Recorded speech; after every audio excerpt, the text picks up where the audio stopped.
Boom! Good morning, you guys. Byron Rogers here. And today, I'm just going to talk about fear a little bit. Just freestyle about fear a little bit. Fear, in my opinion, fear is my best friend and my worst enemy. It lets me know when to attack, what direction, and how hard to fight. I will attack my fears daily. If I don't handle my fear correctly, it can destroy me in an instant, right? In this life, I will follow my fear's blood trail to victory.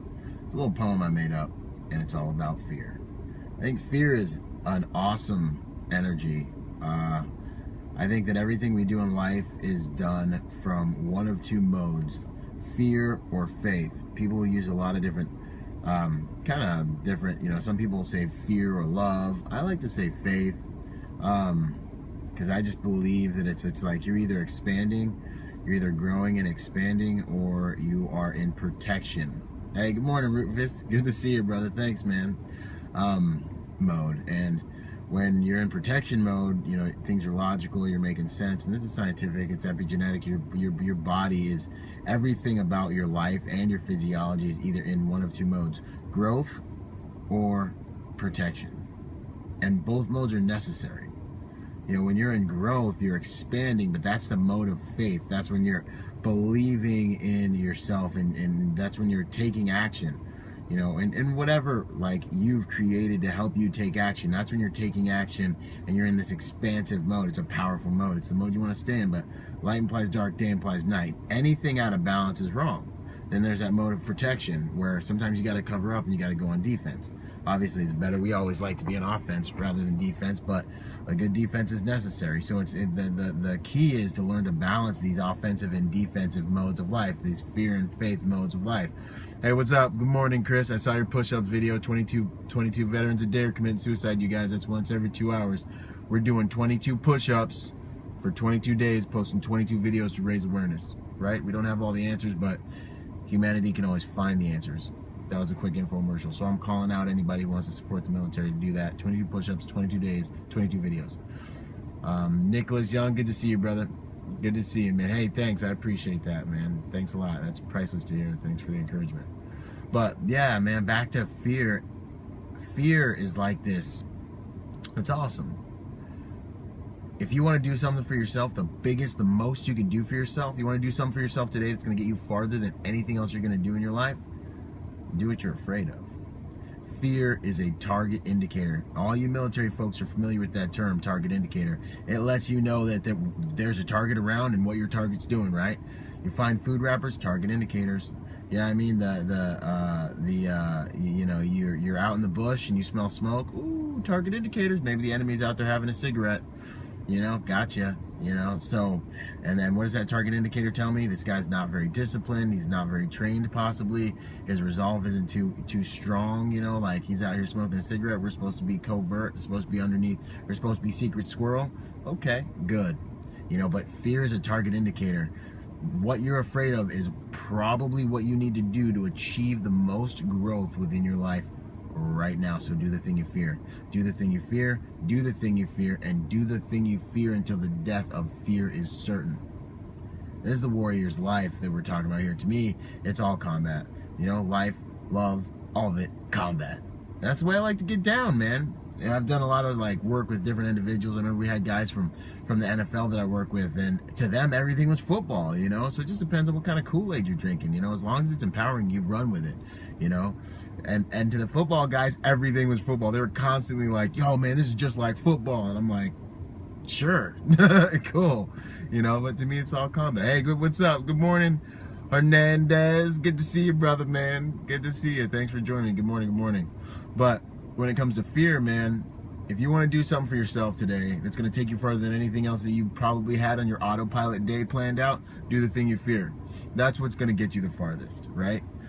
Fear is a target indicator. It lets you know where the most growth can occur. Really, it lets you know where you need to work, what you need to do. You know, fear is an awesome motivator. I believe in the fearless approach to life, and that's just going after any and everything that you even think you smell or feel fear concerning. But at the same time, I'm motivated by fear. Like, I'm motivated every day by fear. I remember when I got blown up and I thought I was like dead or whatever, I was sitting there and I was just like, man, like, I'm 20 years old, 19 or something, and I'm like, I didn't live. I haven't even done the thing, man. I haven't even done the dang thing. I haven't been aware and conscious and deliberate and gone after what I want, man. I remember thinking that, and now I walk around with a fear of that feeling. It was the deepest sorrow I've ever felt in my entire life, guys. Deepest sorrow. I've never felt anything like that, ever. So now, you know, I'm afraid of feeling that next time I die, you know, like sitting there and being like, man, I didn't do this, I didn't do that. Like, this is stinking tragic because I didn't live. No, it's not happening again. So I take that fear with me and I use it to just catapult me, to drive me, to keep me like, nah, man, I don't care what I got to do. Like, I'm not sitting here like, I want to know what the purpose of my life is. I want to step into that as violently and vicious and deliberately and consistently as possible. But at the same time, I take a look around and say, what's life requiring of me too? Like, what is my life requiring of me? What's appropriate for me today? And I don't care what it is, I'm gonna do with every single thing I got. And that like unlocks life in that moment. Like, in that moment when I make that decision, I step into it no matter what it is, and I'm like, I'm gonna do this with every piece of my being. I become present with that moment. Boom, life like opens up, and you become really present. You become really conscious, you know, of how beautiful it really is to be here. It's stinking sunshine outside. It's awesome stuff, man. Hey, what's up? What's up? Morning, Carnegie. Good to see you, brother. Good to see you, man. And so it's like, hey, thanks, Hernandez. I appreciate the encouragement, man. Hey, that's awesome. That compliment there means the world, man. That does. That's the reason I do it, you know? That's awesome stuff, brother.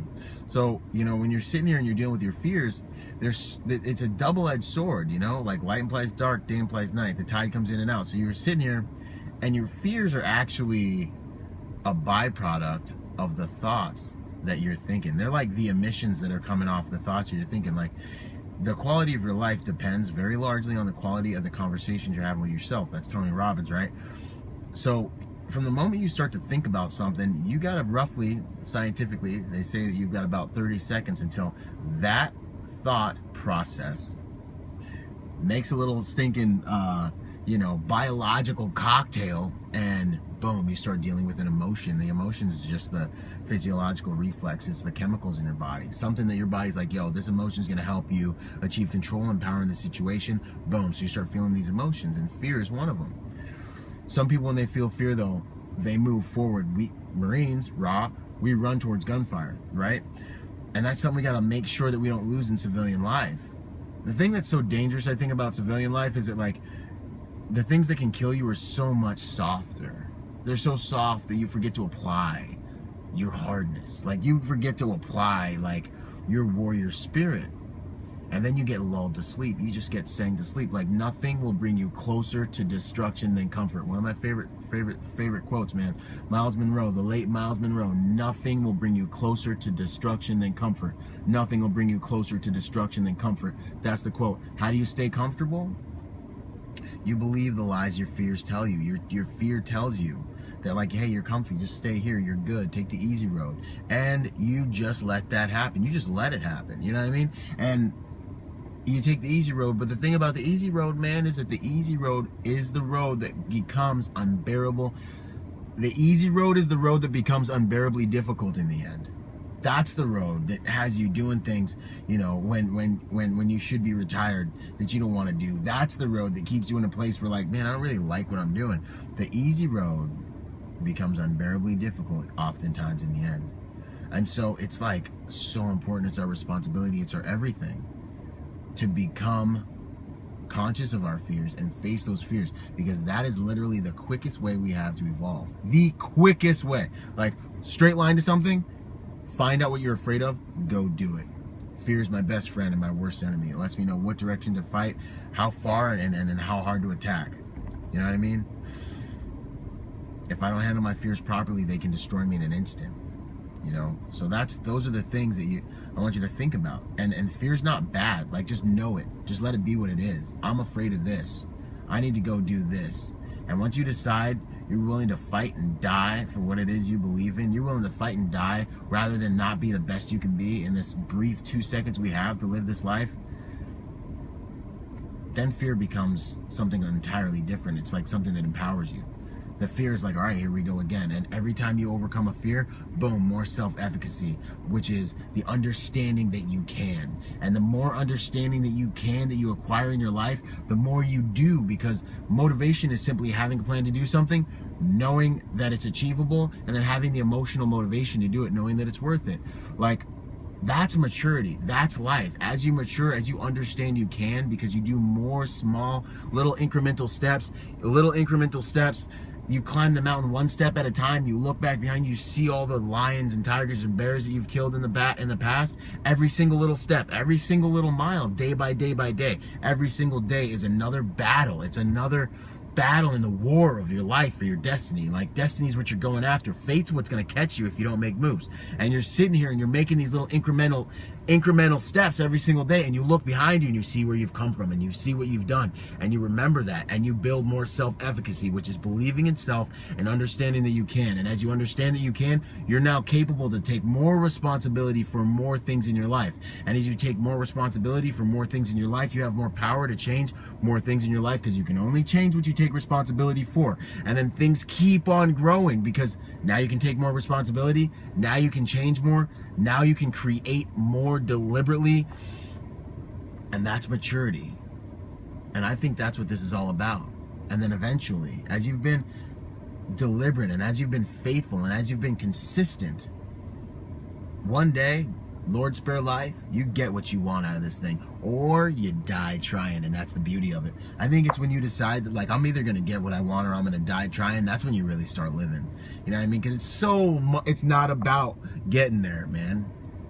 It's about the stinking effort. You know what I mean? It's about the stinking reps. You know, it's about the pain. You find the purpose within the pain. You unlock the potential in the process. You know, that's when you start going to the gym and you love the fact that it's burning. That's when you're running and you're tired and you love the fact that it hurts, because that's what you're there for, the grow, the push of it, you know? That's when you go to your job that you used to hate and you're like, yeah, I'm gonna do this job because it's getting me what I want to get. I found the purpose within the pain. And the more you can grow your self-efficacy, the more, which is the understanding that you can, the more power you end up having over your life, because that's really what maturity is. You know, it's moving from a place of when you're young and when you're helpless and understanding that things are happening to you and that they're outside of you and your parents are taking care of you. It's moving from that place where everything's happening outside of you to getting strong enough to realize and be able to take responsibility for the fact that things are actually coming out of you, that they're actually, it's you. Let him who would seek to change the world first seek to change himself. I didn't say that. It's like Aristotle and one of those guys. But the bottom line is, as you go on this journey and you boom, you take more hits, boom, and you get stronger and you realize it. Sometimes you win, sometimes you learn, sometimes you win, sometimes you learn, and you realize that, like, to try and to succeed is to know that you can achieve, but to try and to fail is to know that you can't be destroyed. And the only sin is not to try, because not to try is to have to deal with the fear of the unknown, the fear, buzzword, of the unknown. Boom. That's what I got for you today. I love you guys, man. Good morning, Brian. What's up? Good morning, Tanya. Good to see you. What's up, Peck? Good morning, man. Good to see you, brother. What's up, Logan? You know, what's going on? Davy Jones. Good to see y'all, man. So that's what I got for you today.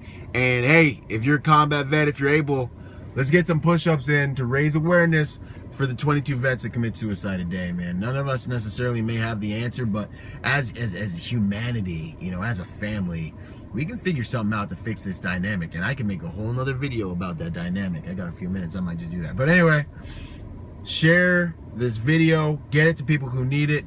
If you can't, you know, like push, or you don't have time to or whatever, go and grab my video from this morning and share that video to raise awareness. And let's make this world a better place. Let's do the best we can with what we have. Thanks, Tanya. I appreciate that. Let's do the best we can with what we have to make this world better, because this is all we got. And this is the only life we got. Like, that's a big deal. All right. Love you guys. I'm out.